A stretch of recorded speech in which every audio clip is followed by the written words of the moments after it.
to sort of tie up alongside. Usually these are often called wharfs, and if there's a slight definition, is wharf is generally wood, quay is often stone, but as I said, these are interchangeable. And finally, you get sort of the stone quay, like we all know in Gloucester docks and other places. These were often upgrading of timber rivetments to a more permanent structure. And they're really always found in docks, especially what we call basins or floating harbours. And floating harbours is just a word for where a ship could float on water all the time. Gloucestershire's waterways, we've got a fair few. Larger ones at the top there, the Avon, Bidford Brook, Cam, Carrot Brook, Chelt, Churn, Colne, Colne Brook, Fernley Brook, which is nearby Aylburton, the Frome, Hatherley Brook, Horsebeer, the Leach, Leiden, Little Avon, Lyd, Mork Brook, Newell Brook, Swillgate, Severn Thames, Twyver, Westbury Brook, Windrush and Wye, and there are quite a few others. The Isbourne is one. Arguably today, only 4 are navigable. That's the Avon, the Severn, the Thames and the Wye. But certainly the Wye is difficult to get up beyond Brockway or something like that these days. Man-made waterways, which obviously had quays and ports, included obviously Cinderford Canal, the Coombe Hill Canal, the Gloucestershire Ness Canal, Pidcott's Canal, Lydney Canal, Stridewater Canal, and the Thames and Severn. And if you're interested in the canals, this is a little bit of a plug for this coming December's talk, and this coming December's Saturday opening day, which will be all about canals. So that'll be something to look forward to. It'll be really good fun. A little bit about prehistory, because it's a bit interesting about this. So at the height of the ice ages, we know the sea level was about 130 meters lower than today. But by the time you get the Mesolithic peoples who liked using boats and they fished a lot and lived by waterfronts and rivers, by the time they got here around about 9000 BC, the sea levels were rising. But what happens then is, very interestingly, by 7000 BC, most of the Gloucestershire waterways, even the smaller ones, would have been very navigable.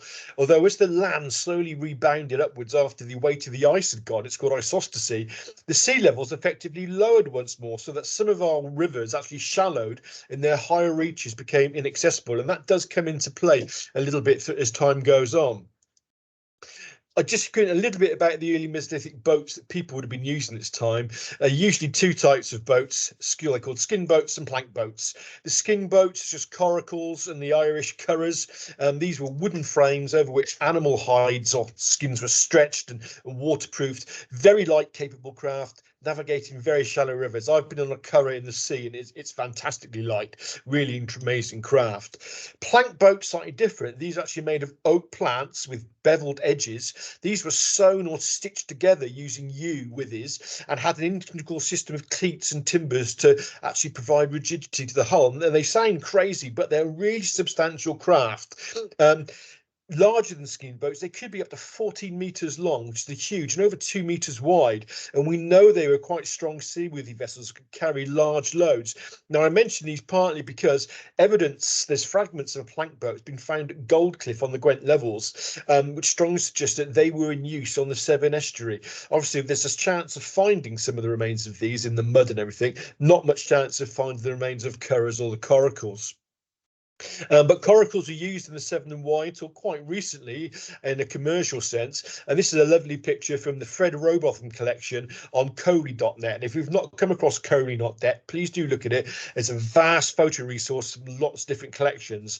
And I can't thank Coley.net for letting us use these. So this is Jesse Trigg launching a coracle to go fishing on the River Severn at Minsterworth only in the 1960s. Now, these types of boats, they don't require any infrastructures. They can be beached easily, carried, launched over riverbanks or creeks. You can get them up the stream and paddle down to the main river. So you're not going to expect anything that's going to survive where these ships were actually used for trade. Some of the coracles are still used for tourism and recreation in several places, and a couple of places in the Wye and up around Hereford and Ironbridge where they use them.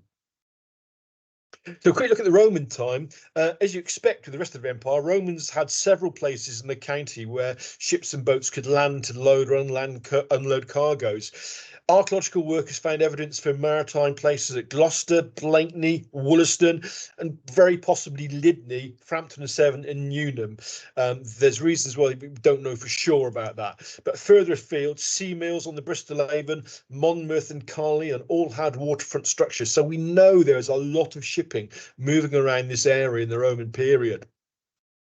Looking at Rome and Gloucester, it had a well-developed port along the long quay on the east bank of the Severn, which they called Sabrina Fluvius, and that course ran much closer to the city than it does today. And this image from Shadow Eyes and Gloucester 500 gives you an idea. The red line is the city walls, and then you've got basically this creek area. Very interestingly, there's this tidal creek which appears to run into almost up to the city's walls, and this would allow ships to get in there out of the reach of the bore or anything. Um, it's a very important place. It's going to be lots of work on this. We know that the Riverside Quay was initially built of timber, but as the sea level fell, this is due to the isosity rebound, the waterfront gradually moved westward. So the Romans were chasing this as they moved backwards, and at some point it must have paused. So they actually built a stone quay. In 1846, this was discovered. A wall of 15 stones, 3 or 4 foot square, over 1 foot thick, laid on piles, was discovered. And this is the Roman wharf on the Upper Quay Street, which is courtesy of Cotswold archaeology, which has been dug up, fairly recently. So we know Gloucester was a really important Roman port locally. It probably played a role not dissimilar to London in the Roman West Country, so acted as a hub for local trade and also the main importing site for European goods such as wine, olive oil, the garum, fish sauce, and ceramics, notably stuff like the South Gaulish Samian ware. And we actually have found a shard of that on our site during the rebuild, and this is the picture of it. It's the bottom part of a pot, as you can see. The left hand one is the actual underneath. Turn it over, and that's like the bit of the inside. We've actually got a maker's mark. We can't make out much of it, but that's sort of the bowl beneath it. It's probably what it looked like when it's complete. So we know this stuff has been imported into the country, and Gloucester would have been a great place from which to do it. We're pretty sure the Roman quay had quite a considerable frontage of wharfs, both on the river and up that creek, and these have been built both in timber and stone. And this image is from the Romans' London waterfront at Blackfriars, which has done a lot of work by people like Gustav Mill. They've done a lot of work on this, and I would imagine this is their impersonation, their impression of the waterfront at Blackfriars. But I think you're going to be looking at something like this in Gloucester. So, sadly, we're not going to find too much of it now, but it gives you an idea of how busy and what the trade was like there at the time. We can prove that other stuff in Romans. If you go down the Severn, go down to the Chesters at Wollaston, there's a villa there, 2nd to 5th century AD, Romano-British villa, associated with iron making during the 2nd to 4th centuries. This is the enclosure map of the area. I've actually laid on the plan of the villa from Archaeologia Cambrensis, volume 93, as to where it was.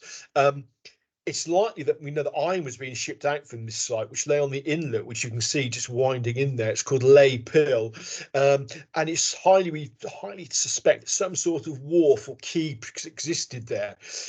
However, just offshore, as you can see in this picture, are the quite dangerous Gusker rocks. But what's very interesting was when they were doing work on the villa, there's a small square building on its sort of northeastern corner where they'd find burnt wood and charcoal associated with it, and this has been interpreted as a lighthouse, probably to help ships navigate to the Pill and avoid the rocks. You can see it's sort of line up in there. You're gonna miss the worst of the rocks and get into that Pill. So again, another implication of how much shipping the Romans were doing in the area. Moving on to the medieval period, this goes from the end of Rome really to sort of the 1500s. There's not a huge amount of evidence, but we don't think a huge amount of maritime trade was taking place, especially in the early part.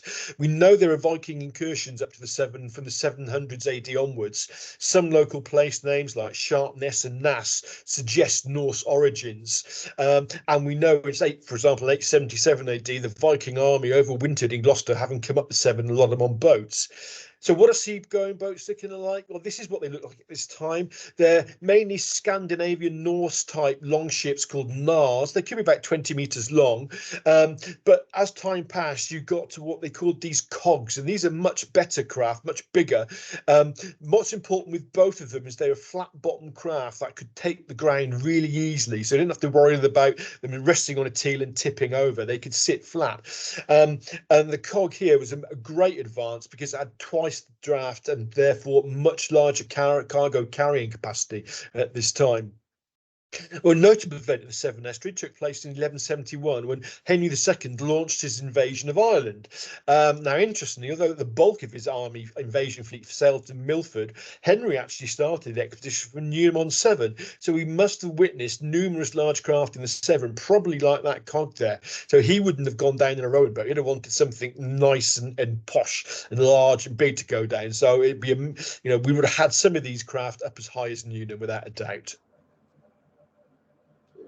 Um, Prior to the 1600s, ships didn't greatly increase in size, so trade could be carried on from places with basically little or no infrastructure. But if a site was being used repeatedly, then you did tend to need more formal landing places. Few of these have left any traces yet that we know of, but an exception is down at Wollaston again, this time at Wollaston Grange, where the manor of Wollaston was owned by Tintern Abbey from the 1130s onwards. And in the 1200s, to export agricultural produce to its local estates, the Abbey actually built two large timber and stone quays, over 40 metres long, on the north side of the intertidal zone of Grange Pill at Wollaston. These remained in use properly to the 1600s and might have been lost in the January 1606 1607 flood event. And the picture on the bottom left there from the BGAS transactions of the Bristol Agricultural Gloucestershire Society, you can just see where those people are standing. You can just make out a line of stones, which is the lower quay, and there is a higher quay just this side of it. And this drawing here is part of the upper quay, which is there. So it's a really important site. So it just shows to show how much stuff was actually going on that we don't really have any awareness today, because this was found by chance. The port of Gloucester, and we know throughout the medieval period, Gloucester and the whole of the Severn down to sort of Avonmouth came under the jurisdiction of Bristol for customs purposes. However, in 1580, after being petitioned by the mayor and burgesses of Gloucester, Gloucester received a huge boost when Elizabeth I granted it letters patent that made it an official customs port, removing it from Bristol's control. And this is a copy of the letter patent, which we have here at the archives. It's a very long-winded document, so we won't go into reading it. But it basically gave Gloucester control of the collection of customs along the length of the Severn and the estuary, and it basically cut out Bristol out of the profits to be made from anything heading north of Avonmouth or coming down river to Avonmouth, which is quite a substantial thing. And it made all the small places along the river, which were termed creeks, not because of their size, but because that's what they just called them if they linked to the customs port. I mean, at the moment, we've got Gatcombe, Newham, Berkeley, Tewkesbury. Lots of other places came under Gloucester's jurisdiction. And this is just a thing we pulled from it. So we have granted, for the convenience of the said city of Gloucester and of the towns of Shrewsbury, Bridgnorth, Bewdley, Tewkesbury, Berkeley, and other places, granted to the mayor and burgesses of Gloucester that all these creeks and the said place called Welsh Road, which is down in the south near Avonmouth, shall be called and reputed henceforth one of our ports for loading and unloading ships, and that the creeks of Gatcombe, Newham, Berkeley, Tewkesbury, and all others from Welsh Road shall be creeks pertaining to the said port, and that the common quay of Gloucester, commonly called the King's Quay, shall be a lawful and proper place for the loading and discharge of ships, lighters, or bottoms. And that was fantastically good for Gloucester, because it started meaning we can tax anything going up or down the river and make a bit of money. Okay. So jumping into the Tudor period, it's really from the Tudor period that the first real archival evidence for shipping can be found, and this really comes in the form of the Exchequer port books. These are the record custom duties paid on goods imported and exported at all ports around England and Wales between 1565 to 1799, and they're split for the different customs ports. So the actual volumes are held at the National Archives, but the Gloucester port Gloucester Port Book database was digitized for a special online database, which we have here at the archives. It's got over 2 million individual pieces of data. It's got ships' names, owners, masters, cargoes, the voyages, and it really represents an incredible record of the movement, the quantities, and the types of goods that were traded in the Severn Valley and with ports elsewhere in England, Wales, and Ireland. So there's all this stuff coming up and down all over the place. The picture there is from the TNA. It's just a sample port book, but I took a couple of screenshots this morning of the port books database. So that is an example. I just did a quick search for the year 1700. There are about 5 or 6 more pages of it there, and then I just randomly pulled up one entry, and it happened to be the Gabriel of Salop, which was bound from Gloucester to Chepstow. Edward Jones was the master and the owner. It was carrying 150 bushels of rock salt, 3 dozen chairs, a pack, or probably a peck of linen, 1 belt, and a box of apparel, which is probably clothes. So this is the sort of information you can get from these port books. So if you are interested in the shipping on the Severn and coming through Gloucester, it's an invaluable resource, and I sort of urge you to come and have a look at it. It's great fun. So Gloucester's King's Quay. So by the 1500s, Gloucester had a well-developed quay in the same place as the quay is today, but it was a lot longer. It ran roughly from Westgate Bridge south to roughly where Lantony Weir was. Some parts of it were busier than others. And Gloucester would import or transship cargoes such as malt, grain, agricultural produce, apples and cider, typically hides and leather, cattle, timber, salt and fish, mostly herring from Ireland, interestingly, while export cargoes, cloth, Mediterranean goods, oddly enough, and various consumer wares. We know the port was also the focus for fishing, piracy and smuggling, although we don't have very much information on the latter two, it has to be said. There are a couple of accounts of forest pirates down near Minsterworth raiding trows coming down with her, but nothing actually at Gloucester. By the late 1500s, there were at least 40 craft trading from the city, but interestingly, few mariners actually lived in the city at the time, and most seem to have lived down the river at places such as Gatcombe or some of the other creeks. So, that was their home, but they would come up to Gloucester to trade. Gloucester's quay also is enigmatic in the fact there are lots of prints and drawings that show it. All are quite vague and they rarely show detail. There is also little archaeological evidence at the time because most of the quay has been rebuilt up over the years and the chance to get to dig there is very limited. So this is a rather poor painting, as the drawing, I have to say. It shows a 7 punt to the lower river and a square-sterned brig. It's quite an unusual craft being hauled up river. You can see there's a whole bow line attached to the tall mast and there's a line of men. It's hard to make out, but this is passing a little island called the Nort, which was a sort of island on the south side of the city which vanished when the docks were built. And you can get an idea of where the quay was at this time by looking to the left of the picture. In the middle you can see sort of the various masts from other ships there.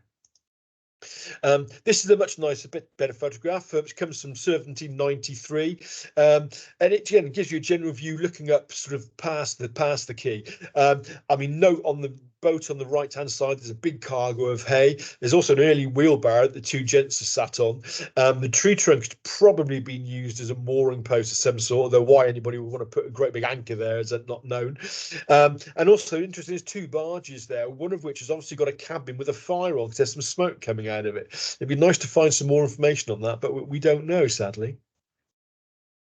Some more views here, dated between 1780 and 1785. This is looking up river to Westgate Bridge, and it shows 2 trows. The trows of the Severn actually craft, we'll look at them later, moored on the west bank there, and on the right hand side so there's the riverbank hard. You can see where it slopes down to the water, and here you've got a boat being repaired, so it looks like it's been recorked by the look of it. There's a fisherman up near the bridge, and somebody probably quite unwisely collecting water from the river, wouldn't want to drink it, where everything empties into the river. So this is probably one of the best views, but 1843, a lot later, shows the main customs house on the quay.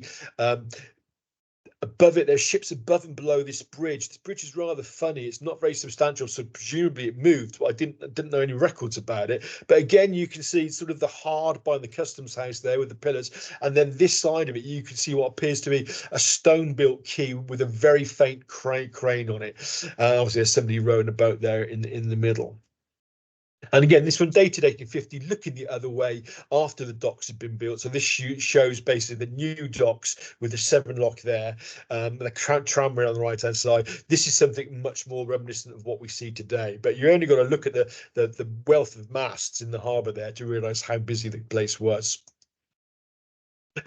We got some images of craft from local maps of the county. So this is one from a map of Minsterworth about 1771. Very interesting. It's 2 Severn Trows, which say the local river coastal craft. Interestingly, if you have a look at the bottom one, you can just make out from the bow that there is a line going out. So this is a trout riding at anchor, and it could possibly be awaiting the passage of a boar, maybe.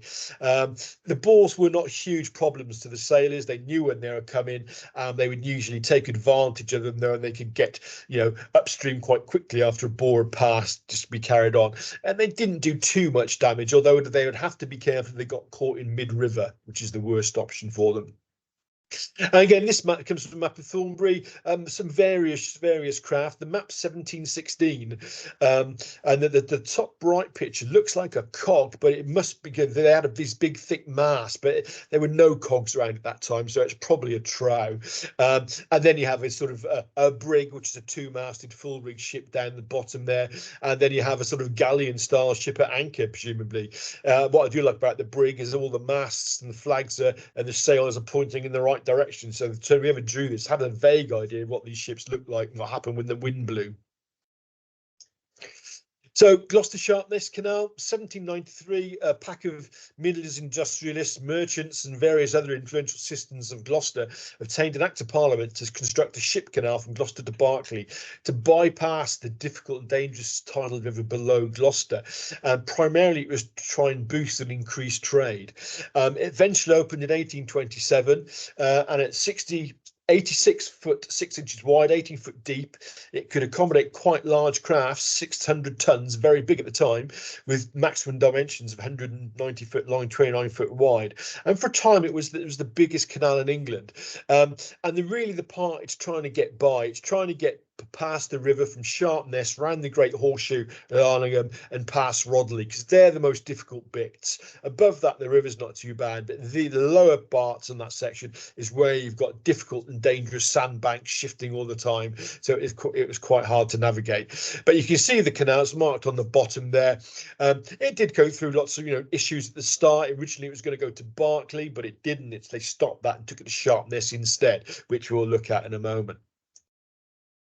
So Gloucester Docks, north terminus of this canal was the basin and the barge arm in Gloucester, a 4.66 acre floating harbour where ships didn't have to bother taking ground. They could float much easier, much safer for the ships. They could then transship cargoes onto smaller craft, which would lock out through the top lock in the sort of top right hand corner there, top left hand corner there, and they would go on up to Birmingham, the Midlands. So it was a very sort of good idea. You get big ships to Gloucester, offload stuff, and smaller ships, which could then sail on up the river quite happily.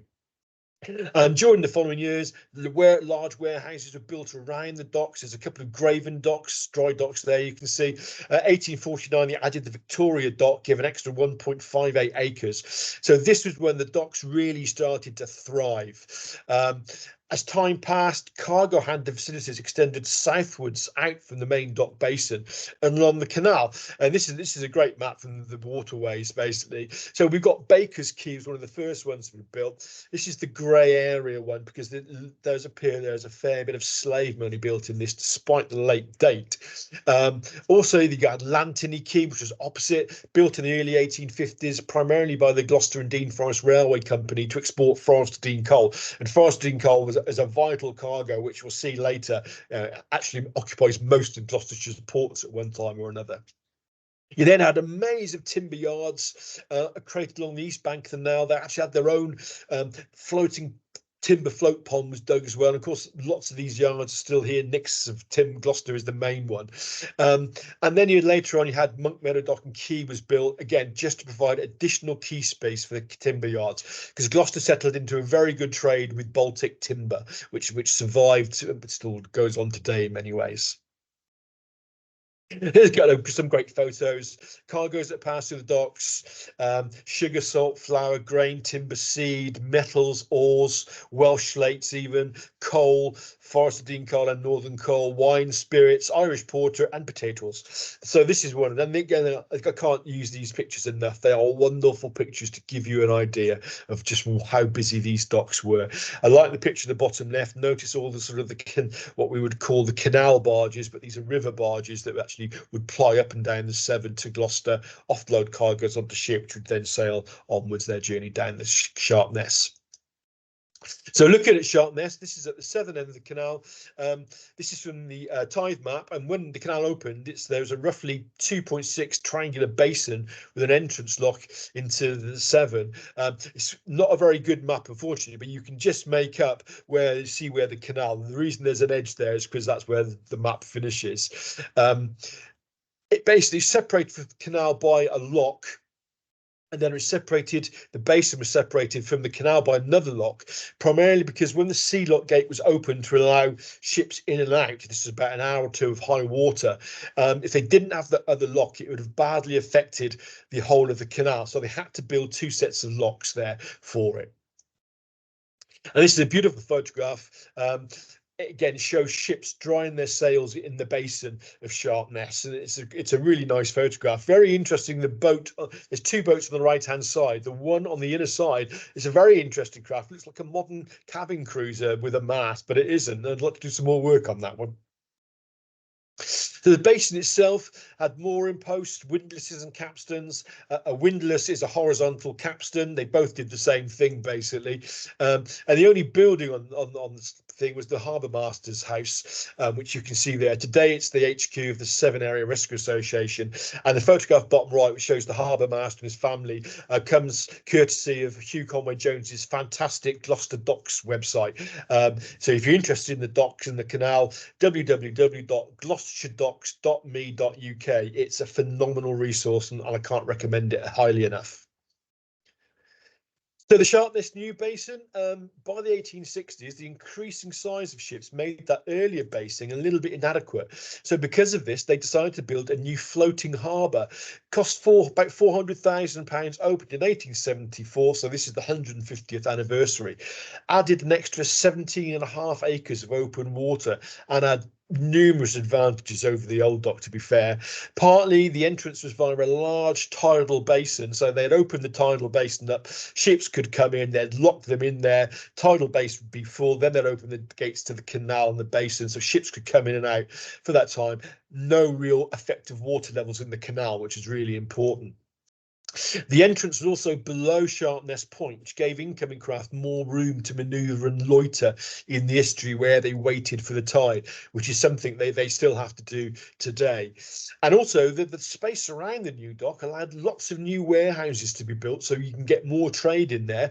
And later on, there is a really large rail network grew up around the port, I should say. And for example, the Vale of Berkeley Railway Society now are trying to sort of rescue some of the sidings on the sort of the west side, east side of the port, which will become a heritage railway with a bit of luck in a few years. So this is a lovely aerial photo again from the Fred Robotham photographic collection. It shows you the sheer size of the new docks in the tidal basin. The old harbour basin is visible on the far left there. So you can look at the fact that the actual new tidal basin is the same as the old basin. So it gives you an idea of the sheer scale and size that this port created. And then you can see some of the railway lines into place there as well. And again, if you've not been to Sharpness, it is worth going and have a look around. And if you want to see ships come in, if you go onto the Gloucester Harbour Masters website, you can see times then when you can go and see them. Be aware they have to work the tides this summer at midnight. You had some lovely pictures here, just general views of ships in the Sharpness docks. Gives you a general idea of the size of it and how busy and what sort of ships were coming in. So these beautiful full-rig ships, some of them. The top picture has what they call a low-level railway bridge in it. There's a high-level one behind it. But again, they are still there and still very viewable today. The advantage of Sharpness was that these large steamships could use the port, as these pictures show. And again, some beautiful pictures. You see the number of steamers there. And I can't resist putting a line, that great poem from Steeman. Where are you going to, all you big steamers, with England's own coal up and down the salt seas? We are going to fetch you your bread and your butter, your beef, pork and mutton, eggs, apples and cheese. For the bread that you eat and the biscuits you nibble, the sweets that you suck and the joints that you carve, they are brought to you daily by all us big steamers. And if anyone hinders our coming, you'll starve, which is a fantastic poem, very prophetic when you realise what was going to happen in World War One and World War Two, and again, how dependent we are on imports even today. Forest green coal, I mentioned it earlier, it's very important for the port system across Gloucestershire, especially Sharpness. Coal was brought across by the forest, not only on boats, but also across the Severn Rail Bridge, which is the picture at the bottom left there. And so to handle this, there is a massive coal stave built at Sharpness. And this is a great view of a ship being loaded with coal. It would basically, the wagons would be shunted up to the thing, opened up, and then stuff would drop out and then they'd be replaced. It's an amazing, sadly it's not there today, but it's it would have been quite impressive when you've seen it. It goes to show how important forest coal was to Gloucestershire's economy. And again, although it's not busy as it once was, Sharpness is actually still a thriving port. And I say 2024's 150th anniversary. So please look out for events celebrating it if you're in and around Sharpness. And there is a Sharpness 150 Facebook page. So just go on to Facebook, put Sharpness 150 and you'll get it. And hopefully there's going to be a listing of events that are going on to try and celebrate the port's fantastic history. Other ports now, Lydney. Lydney's been recognised as a port since the time of Henry II in the 1100s, but it was nothing like it is today. So the original port was actually near the church on a pill where the River Lyd entered the Severn. And this little black red dotted line I've got here is roughly, we think, where the old shoreline was. So it goes to show you how much has been built up and deposited. By the 1650s, we know this because there's a thriving shipbuilding industry around Lydney with large naval ships being built. But it was actually in the end quite short-lived because of the silting that began to appear, due to a shift in the River Severn, and the shipyard eventually moved south to Cone Pill, which you look at. But this map, this silting's continued up, so we have all these new grounds south of Lydney, which the current water riverbank as we know it today. So by the 1800s, the old shoreline was actually 2 kilometres inland, but as coal production increased, a new way to export it was required. So in 1810, the Severn Wye Railway and Canal Company, so it was, got an Act of Parliament authorised the building of a canal from sort of the interior by Lydney to the basing on the Severn at Nass Point. And this is the map of the canal, which obviously is still there today. It's a mile-long canal, opened in 1813. By 1825, the outer basin and harbour locks were completed and the North Pier had been added. So it's quite an impressive setup.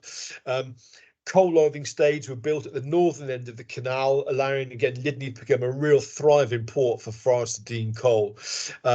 This is the entrance to Lydney Harbour, looking roughly southwest. The really high walls here are necessary to cope with the Severn tidal range. It's about 10 metres, 30 feet here. So it's quite a lot of water to come out. So you need good stout quaysides.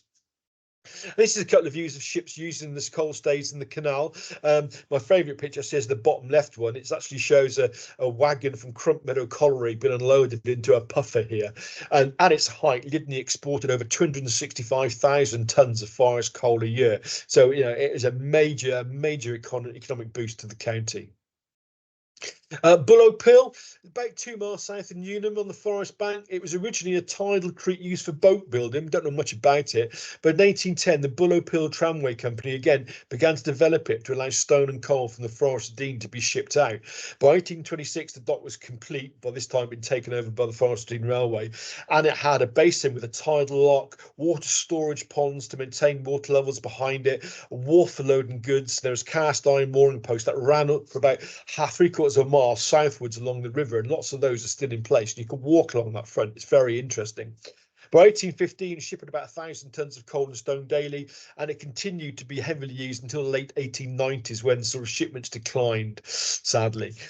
We know the last cargo left the dock in 1926, after which one of the gates collapsed and the basin began to silt up. Today, it's a rather sad sight, full of old pleasure craft being redone, scrap metal caravans and general storage. Some of it has been used by Fred Larkham's company, but it's a little bit of a hodgepodge down there. Very sad. It'd be nice to get that relaunched, I think. Tewkesbury, located close to the confluence of the Severn and Warwickshire Avon, it's a natural place for a port. The bulk of the town's maritime activity focused on the town quay which is on the Avon, about a quarter of a mile from the Severn confluence. And like Gloucester, the quay was quite long, extended from King's John's Bridge at the north end down to a couple of fields called Knaves Acre and Windmill Acre at the northern end of the town ham, which is there. And this is from the enclosure map, which has got a nice pictures of it. We know from the Tudor period onwards, there's lots of references to the quay in the charters and other documents, the borough records of Tewkesbury. Half the town's trade with Bristol, and entries in the borough records show that tolls are being collected from the 1400s. This is a painting of the stone quay at Tewkesbury. It's hung in the council chamber, I believe, or it was. Gives you an idea of how busy the quay must have been. There's 7 trows, barges, one being hauled upwards by bow hauling. You can see the men there outside. It is a really nice picture. The original one's colour. I only have this one, I'm afraid. So Newnham, Newnham's waterfront, very important place, extended from the Nab, which is in the south of the town, up past Hewlands Pill along to Newnham Pill. 4 pills once existed on this stretch of the waterfront. They don't there, only one is slightly there now. All of them were used to moor boats at one time or another and used for shipping. Basically, at the southern end was Newnham Ferry, which was basically first recorded in 1238, and the king granted the woman keeping the passage an oak tree for building a boat when he heard that he'd first become a father and had a son. The ferry remained in use until World War II. There are several abortive attempts to put a bridge over and a tunnel. Hovercraft ran at one point, but it's not there anymore. But the Nab, which is the southern headland, was once much larger. In the 1200s, a road ran around it, which was probably used as a quay or a hard. This is a picture I took about some 20 years ago while doing archaeological work on the quay, and it's a line of really good stones that seems to stretch out around the quay itself. I've not been able to do any more work in that, and nobody else has, sadly. We know that shipbuilding took place at Newnham. It was a very important place for building ships, and all along the waterfront, oak, bark, cider, coal and glass were loaded to be exported to Bristol in Ireland. And around 1750, Newnham merchant Robert Perk built a great stone quay there with cranes and warehouses. You can see one of the warehouses in that bottom picture, and you can see the quay wall there. And this was basically built to sort of boost trade with the Midlands goods being shipped down. There they would be then shipped onwards to London. And there was a great company, the Newnham and London Traders, that worked there for a few years. Newnham's trade did, however, dwindle as time passed, and it ceased sort of more or less completely around about 1810 when Bullow Pill, which is not that far to the south, opened up for trade. Looking at Berkeley, a very significant place in medieval times, a port and market town, 100 meeting place. The town's on the Little Avon, which flows into the Severn at Berkeley Pill, but this pill obviously was tidal and navigable for some distance inland to Berkeley itself, possibly a bit beyond. There's this interesting tapestry known as the Sheldon Tapestries. They were made in the 1580s based on the county surveys of Christopher Saxton. 3 of the original 4 are owned by the Bodleian Library, and this is the stretch that basically shows a section of the Severn estuary. Various ships on the water. This is the best picture I could get of it, sadly. But the importance of Berkeley Pill, you can see because of its size there, it's quite a big. Look how thick that river is when you compare it to the Wye at the bottom. So again, it's quite an important place. Most of the port at Newman was on the south side of Berkeley along Jumpers Lane, which actually runs parallel to Berkeley Pill and the southern edge of the town. You get trows and barges coming up here to the Pill at high water to unload their cargoes, mostly coal, salt and fish and agricultural produce also going out. And we know this heritage gave its name to several pubs in the area, notably the Ship Inn and the Mariners Arms, which don't exist anymore, but the buildings still do. It wouldn't be right to leave Berkeley without mentioning the fish that were landed at the waterfront. This was a list compiled by John Smythe, the steward for Lord Berkeley.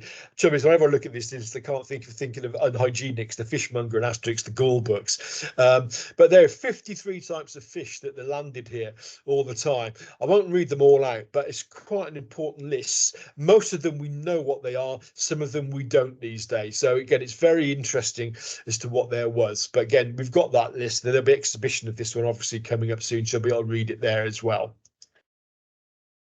Apollo Pill, just south of Newnham, little is known about it, the activity there, until 1785, when a stone quay and warehouses were built on the south side in connection with the Newton to London shipping trade. The quay was extended to the riverbank, and then mooring posts provided to the north and south to allow ships to tie up alongside to wait to go into the actual pier itself. Today, the yard is used by FC Larkham and Son as part of their maritime business. And for a while, interestingly, the nationally important SS Freshspring, which is the ship seen here in the picture, the large one, was moored there. This is an ex-Royal Navy steam-powered water carrier.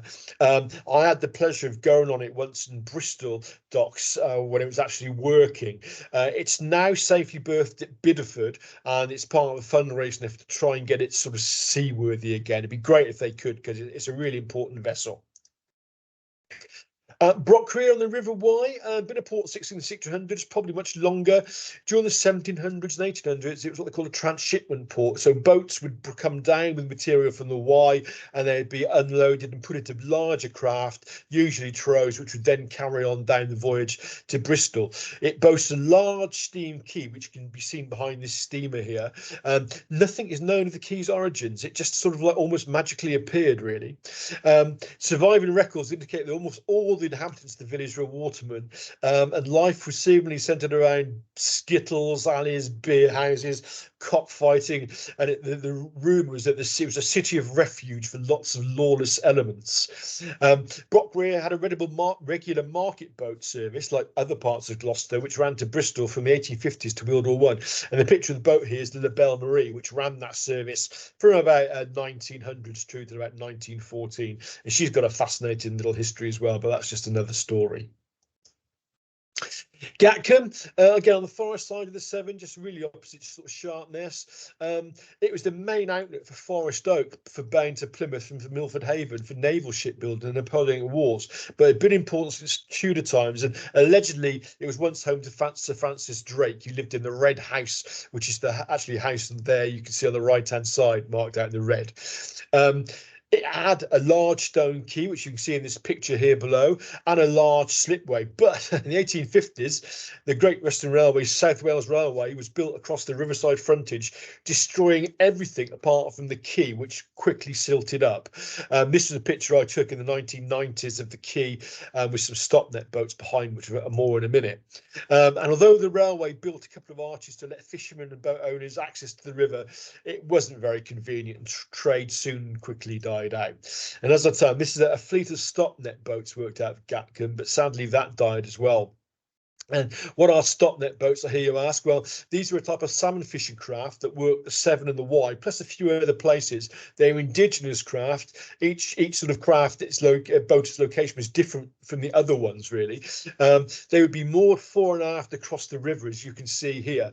And basically, they used a great big net on two great big long arms, which were dipped in the water. They're called rhymes. And basically, the fishermen would actually hold lines attached to the cod end of the net. The cod end is where the joined, the narrow end, the sock end, if you like. And basically, when he felt a fish hit it, he would let go of these, kick support out of the way, and the arms would lift up, and the fish would be scooped up, and they could get them into the boats. They're really important boats, and you can see from the picture on the top right, look at the scantlings, the size of these boats, the toughness of them, and that's because they had to be moored across the sort of the current on the river, so they had to be very stout. When I took a picture of them, the picture you saw before, there's only about 3 left in various states of disrepair. They had virtually all rotted now. The one boat, I believe, has been saved, and it's now been redone. I don't know who or why, and I've not found much information on it. Cone Pill, I mentioned it earlier, very large tidal pill south of Lydney. It might have been used as a port to export crossbow quarrels made at St Bravils in the early 1200s, and it became a navy shipyard in the mid 1600s when Lydney began to silt up. And basically, the Admiral's master shipwright Daniel Furs, he moved his work yard down and started building ships here. Several craft were built, including the St David. This is the fourth rate 600-ton, 64-gun ship, which would look very similar to this is HMS Newcastle shown here. So this is the sort of size of ships that would have been built there for a time. Looks at mining landing places up and down the river. I say the Gloucester customers accounts record places at Orr, Frampton, Minsterworth, Westbury, and Elmore. Other places were also used. This is a lovely little picture of Wainlow. Shows one of the regular river steamers that were acted as long ferries running along the rivers, carrying passengers up and down the Severn to Tewkesbury and Gloucester, and then from Gloucester to Sharpness on day trips, etc. So you've got this lovely quay here, which presumably is still there, buried out into the river somewhere. And as those Wainloads had this quay, you also had lots of other sort of semi-impermanent structures. This is a little wharf above Lantony here. I mean, it looks like it's just a few scaffold poles and some corrugated iron. It would have been erected, but it's in use, taken down. The same would have happened with like sort of timber wharfing, I think. The great thing about this, though, is the Severn mud must have lots and lots of secrets. And, you know, some point these are going to start coming out. So they'll be great to see. Quick at canal bases and quays, because these obviously had, you know, these were waterways, they had docks and everything. The largest, you could argue, is Brinscombe Port on the Thames and Severn Canal, where there was a shipyard built and warehousing existed to serve the canal. There's also the Coombe Hill Canal near Cheltenham, which terminated at a basin with warehousing. Strand Water Canal had a few quays. This one is one at Whitminster by the Bristol Road Bridge. One interesting basin was the ocean on the Strand Water Canal near Stonehouse. Originally formed when they blocked a stream while building the railway embankment, and it sort of opened into the canal. But then they realised they could use this, so they started bringing barges, bringing material for building the Bristol and Gloucestershire railway line. But in the 1850s, the railway company said, hang on, we've got an opportunity here. So they actually cut an inlet on the ocean and built a loading dock for barges, which had a chute from the railway to receive goods offloaded from railway wagons where they could import coal, presumably. Again, this lovely picture at the bottom of it shows you the building that was built over it to protect goods in transit. So again, that is still there. The actual basing is, it's just had the new ocean bridge across it, although the actual, you're hard pressed to see where that any of that infrastructure is now. Daneway, Thames and Severn Canal reached its summit in the Daneway, and a basin was dug to help build the canal's Sapperton Tunnel, which in 1789, when it opened, was the longest canal tunnel in the UK at 2.2 miles. However, while most of the early traffic was barges bringing bricks from Stride to help build the tunnel, a sawmill and timber yard from the Bathurst estate was built, and estate workers' cottages were also built there. And the Bricklayers Arms, named after the actual navvies and everything, and that's now the Daneway, was originally built to house managers and overseers of the navvies, but was later named because of the sheer number of bricks and the bricklayers that were actually building in the tunnel. And again, this is hopefully going to be reopened to water at some point in the near future. Dimridge Wharf in World War One, storage of high explosive munitions became really critical in national importance. So two new national storage sites were built. One was at Earlby near Skipton in Yorkshire, and the other was at Slimbridge on Berkeley estate land. It was known as His Majesty's Magazine number 23, had 17 munition stores. Most of them held 200 tons of cordite, one held 2,000 tons. An internal rail network, locomotive shed, guard barracks, and a canal side wharf at Shepherd's Patch, seen here. And the picture here comes thanks to the Gloucester Society of Industrial Archaeology, their 1995 journal. There's a great article on the site, how it operated and what it laid out.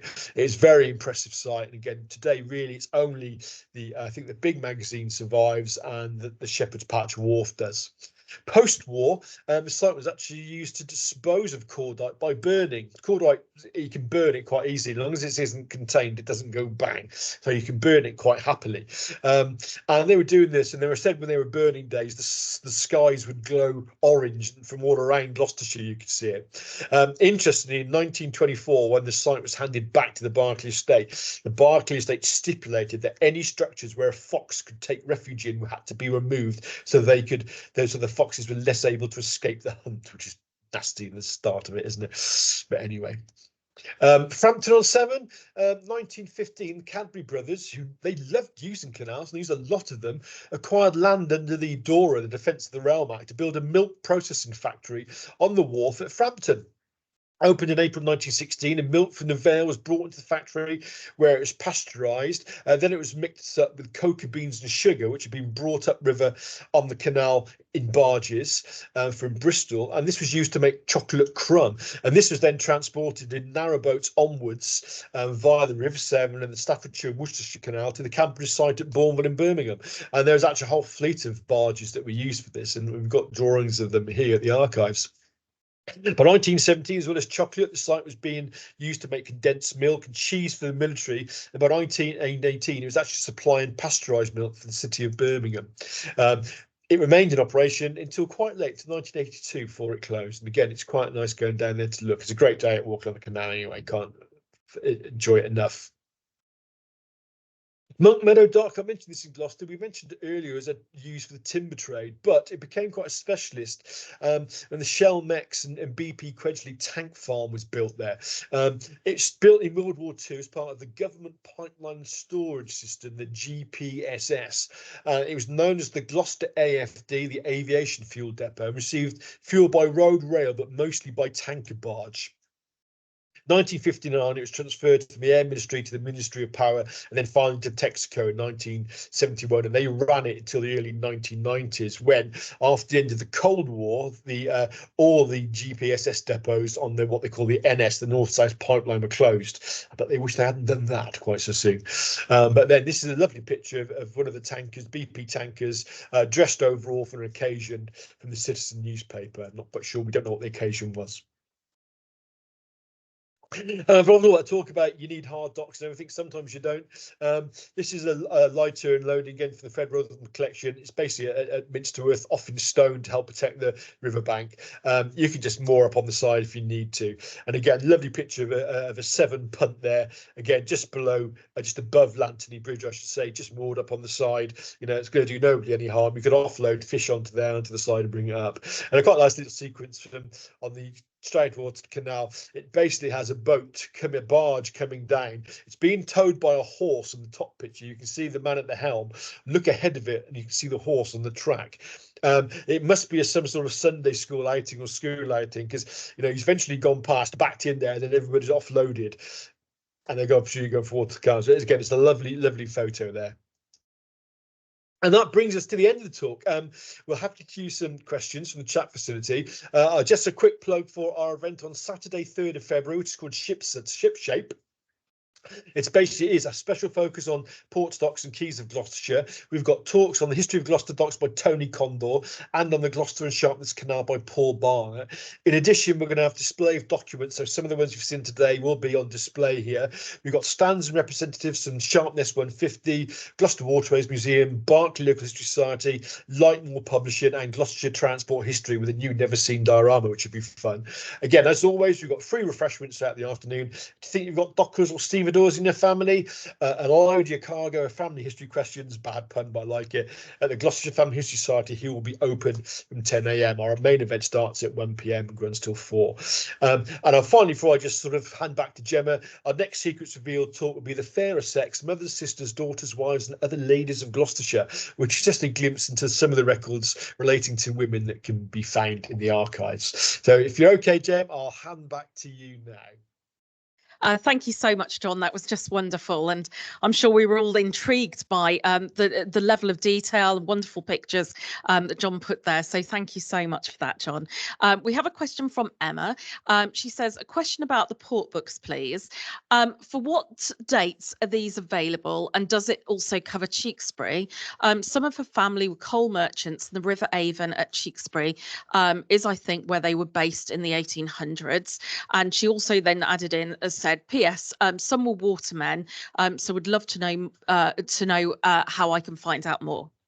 Okay, so the port books don't run up to the 1800s, sadly.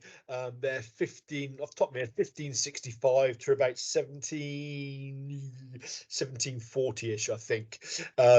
But there are other records you can look at. So if you look, presumably, if they were based at Tewkesbury, there's probably going to be some mention of them in some of the borough records, I would think. And maybe the Tewkesbury Local History Society will know something about it as well. So that would be good starters for 10. You could also look at, see if they advertised in the Tewkesbury Record or the Tewkesbury Register, the newspaper. So that might be worth looking at as well. Thank you, John. We just had a very nice comment from Zita and Tony, just to say, brilliant detailed talk. Thank you very much. Didn't realise there was so many wharfs, nor did I. There we go. It looks like, I'm just looking to see if anybody else wants to add any other questions. Just bear with me while I just have a flick through. I don't think there's anybody else. Emma just said thank you for answering the questions. So thank you very much, John. Thank you to all of you for attending this month's talk. I hope that you've enjoyed it. Don't forget, as John said, about our next Saturday event, and I hope you'll be able to join us at our next talk. So thank you very much, everyone. Bye-bye. Okay, thank you. Bye-bye, folks. Thank you very much. Bye.